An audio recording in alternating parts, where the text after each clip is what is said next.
We got some things to talk about today.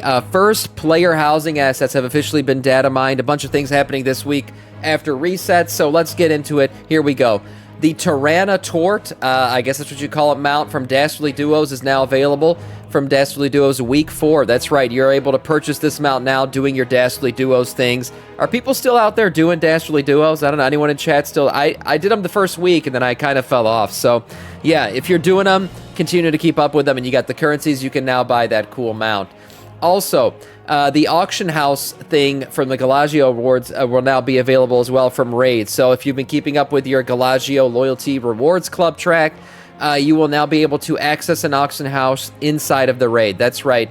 You will also be able to run a little bit quicker. I guess you got a speed movement buff. This is all part of the rank 18 on the Galagio track. If you're behind on this thing, there is catch-up mechanics. You can go ahead and run through this pretty quickly now and catch up to everything that you've been missing. But that is this week's reward. Also this week, Mists of Pandaria Time Walking now live, so you'll be running through all the Mists of Pandaria dungeons. You can also do the quest to get your 649 heroic piece of eye level gear from the cache for doing, I think it's 5 Time Walking dungeons. Completing 5 Time Walking dungeons, I believe, is what you're going to get. Also, you'll be still going for that Chrono Corsair mount, right? The Pirate Dragon mount, of course, yeah, something that people have been wanting to get for sure. Only doing them once a week for the stuff. Haven't done it each week. Won't get the end mount if you haven't been doing it.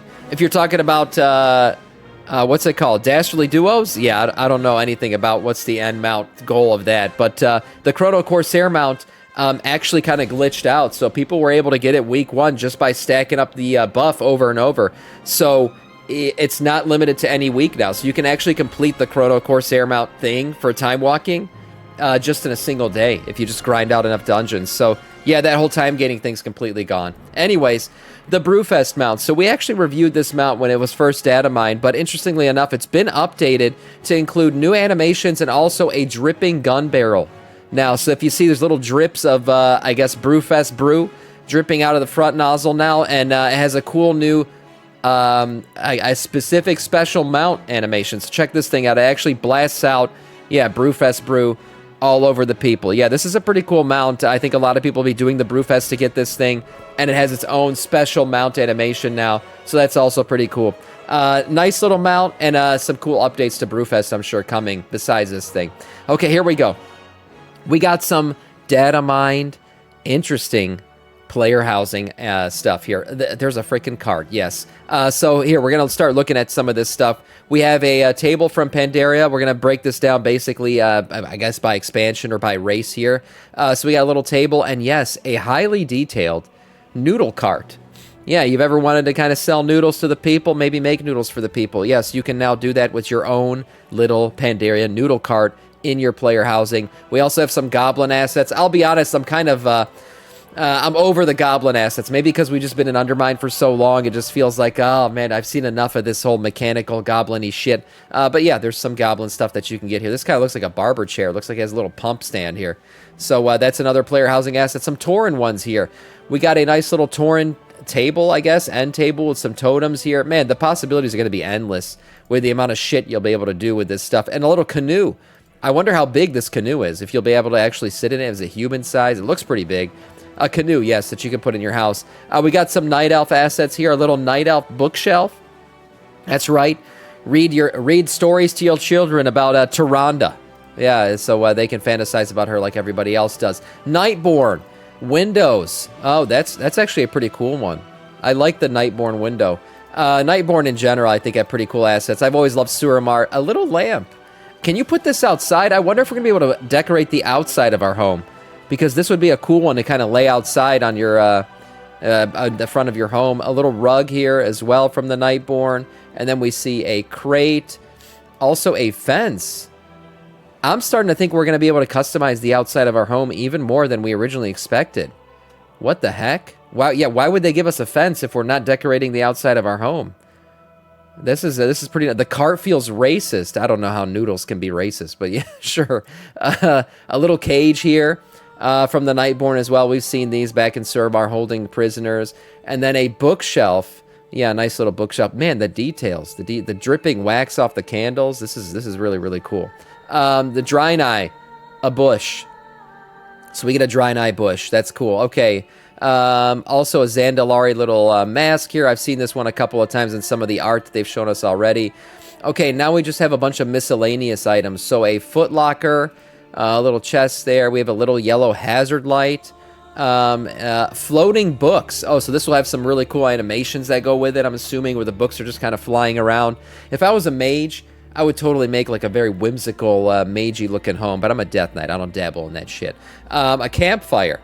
Okay, a lot of outdoor assets. I'm starting to think more and more that outdoor is going to be a fully customizable thing. Now, I wonder if that would be showing to like everybody in the neighborhood, or you only notice the outdoor stuff maybe when you're zoned into the home. I have no idea how that's going to work, but there are a lot of outdoor assets here. Reliquary. Okay, this is nice. A book pile. A nice little book pile here. We also see a little magnifying glass, or I should say a telescope. And then last here, a badass dragon head to hang on your wall. That's right. Yeah, I think I'm going to hang a lot of heads on my wall. I do. I think I'm going to, I think, you know, the Onyxia one is the one that I definitely want to get. A few of these other ones for sure. I probably already have the Onyxia one. Just hang a bunch of animal heads on the, if you're a hunter, obviously you're going to want to do this. You're going to want to be just, it's going to be, yeah, you have to hang up all of your hunting trophies for sure. Says Sam, I have the flu, so I'm logging off for the night. Good luck with tonight's stream. I will see you when I get better. Sounds good, man. Only Cam, hope you feel better soon, man. If it's like all homes, we can make our backyards a garden just how we like it. Interesting. Yeah, that's a good point. Drop Shots, thank you for the follow, man, and welcome to our skirts. Yeah, you might be right. These might be decorations for a backyard or something rather than the front yard where everybody will be able to see it. You can probably go into your backyard from your home. Yeah, that might be the play here with these fences and all these outdoor assets. You might be right. We'll keep looking at these as they get data mined here, but pretty cool stuff. Mythic Plus Lever. That's right, the Deserter Badge. A little bit more details on this. So the way this is going to work, obviously, is, you know, you got to vote to leave a dungeon. If you don't vote and you just abandon it, you're going to get like this Lever Badge. So here is some of the data that's been kind of data mined out of this stuff. So first of all, you join a Mythic Plus instance, leaving the instance before the timer ends without voting to abandon the dungeon will give you a penalty. So these are code that will be showing up in the game. These are text that will be showing up when you join a group. You are not in your party's active Mythic Plus instance. You will receive a penalty in, okay, and then I guess this would be like a ticking timer if you in fact leave the Mythic Plus instance during the run. Leaving your instance group, repeatedly leaving Mythic Plus instances will cause you to be flagged as a Keystone Deserter. So that's a message there. And then penalty timer. So it looks like they have a little timer here. If you don't return to the instance within the remaining time, you'll be kicked from the instance group and receive a penalty. So just leaving the instance for too long will automatically kick you and give you the penalty there. So if you want to do the abandonment, basically abandon this thing without getting the penalty, you'd have to do /abandon now. And you will need people to vote. If enough people vote, then it looks like abandoned instance. You are away for the vote for the abandoned instance. That's another message. Vote successful. Okay, the abandoned vote instance was unsuccessful. So those are the messages you could get. You can't do that yet. Leave instance, and then a remaining timer here. So that's how you would be voting to get out of the instance without getting the penalty. Only first leaver. So another player has left the instance. You can now leave without penalty. So once somebody abandons, everyone else can abandon without being penalized. So that's a good thing. Of course, you don't want to be stuck in there with 4 people waiting for the timer to end so you can leave. So that's a nice one there.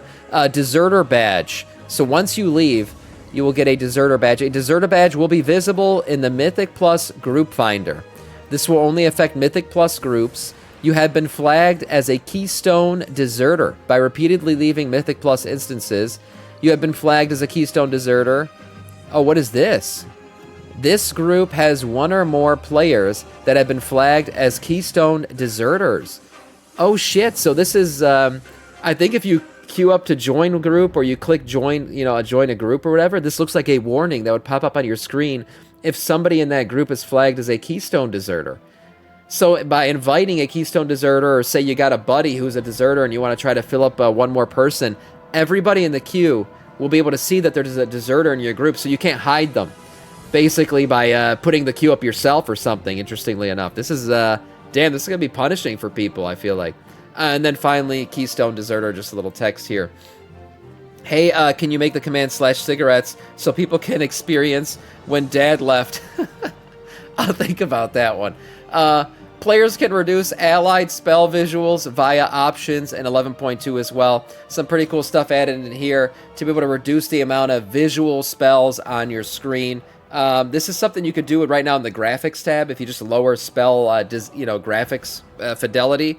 But it looks like this is another option here. Well, it's not necessarily affecting your graphics. It's just affecting the spell density on your screen. You'll have 3 options here, showing everything, reduced, or essential. This is coming in 11.2. Everything, as the name suggests, causes all visuals to render fully at their full intensity. This is how visuals were rendered before the update.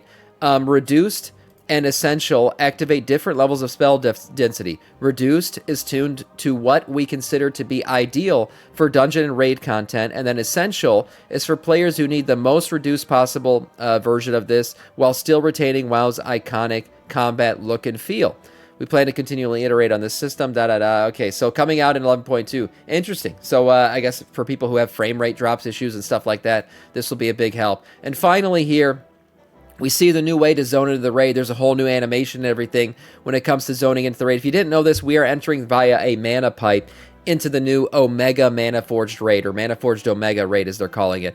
And there's an animation that goes with entering the raid. Let's check this thing out real quick. So here we go.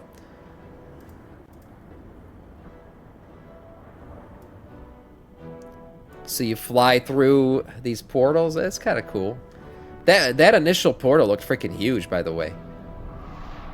And you become all ethereal. Okay, and then you zone in. Okay, so that's pretty cool. Now, there's another person who tested this out, attempting to zone in the Mana Forge Omega raid without using your Reshi wraps. So this is what you do. This is what it looks like if you try to just fly into the raid. Okay, here we go.